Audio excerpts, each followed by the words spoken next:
Hello guys and welcome back to the channel. Ackeem Sterling here, your favorite content creator, tech YouTuber who will show you guys the latest gears and tech reviews of all different products. So today right here I have this NearStream USB 4K live streaming camera right here, which I'm going to show you guys inside this video. I'm going to unbox it, test it out, let you guys see what's inside and what this product right here has to offer.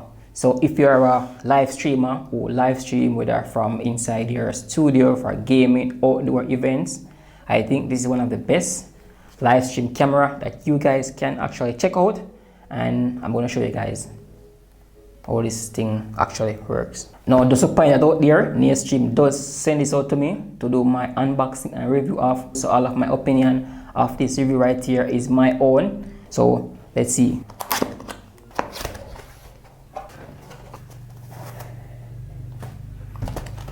So inside the package right here, we got some user manual, we got the camera right here itself, so we got a remote inside, and we have a USB cable. So these are four things which come inside the package right here. We have the user manual, we have the NearStream streaming camera right here itself, so we got the USB to USB-C cable, and this is long enough which can connect to your computer straight onto this right here. So this probably, if you want to do some longer extension like for events, you might have to get a longer cable for this.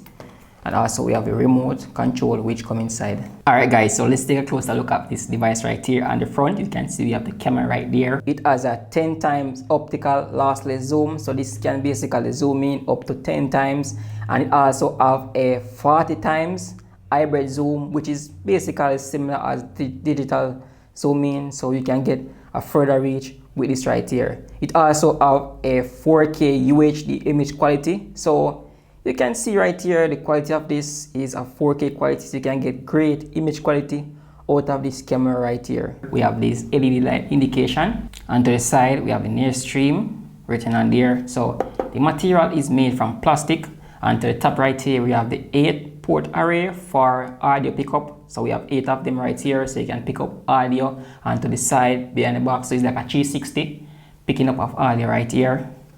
And onto the back, as you guys can see, we have a audio in. So if the audio in this right here is not really much, you can add an external mic onto this right here. Also we have a USB, which is a 5-volt port. Now this is to basically power the device. So if you want to put in power, if your device that you're connected to don't have any power source, let's say you're using HDMI cable, you can use power it via a USB-C right here. So we have a HDMI connection, which is a full HDMI connection, a USB-C for powering onto your computer, a RJ45 cable which can connect via a internet, whether over your Wi-Fi, for surveillance camera. So if you want to use this camera right here as a surveillance camera, we can surveil the house 24/7 and your home with live stream. We can do that within this right here, which is really great. So this is also the features of this section right here. We have a thread mount which gonna thread this up onto mounting options. You can mount this onto one of your mounting stand right here. So as you guys can see on the remote right here, so it made like your typical remote inside your home, just have some similar features. So we have the mute button right there, so different function. As you guys can see, the AI button, we can see we have the zooming button right there, and a lot of different preset and profile which we can have onto this remote right here, as you guys can see. So to set this up is quite simple. What I'm using to stream this right here is my USB connection which comes with it.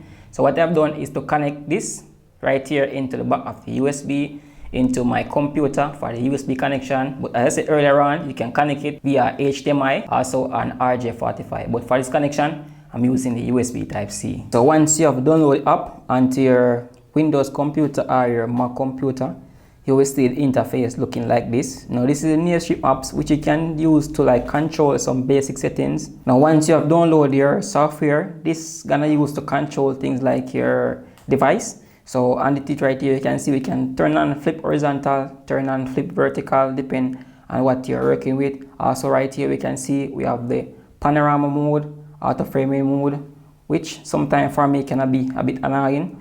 So you can control things like your address and those things right here. For the video settings, you can control like your saturation, your brightness, your contrast, your hue, just to punch in to give it a specific profile that you're going for. But though, please bear in mind that this software is not going to use for streaming. It's just to control the camera, to give it some basic settings, which you can also use to update your camera to the latest software and so forth. Alright guys, so right now I'm testing out the quality of this camera right here. So this camera quality is being recorded with the NearStream Live camera, 4K camera right here. Let me know what you guys think about this quality. I'm going to also compare this with my camera, which is my Sony ZVE1, 4K camera as well.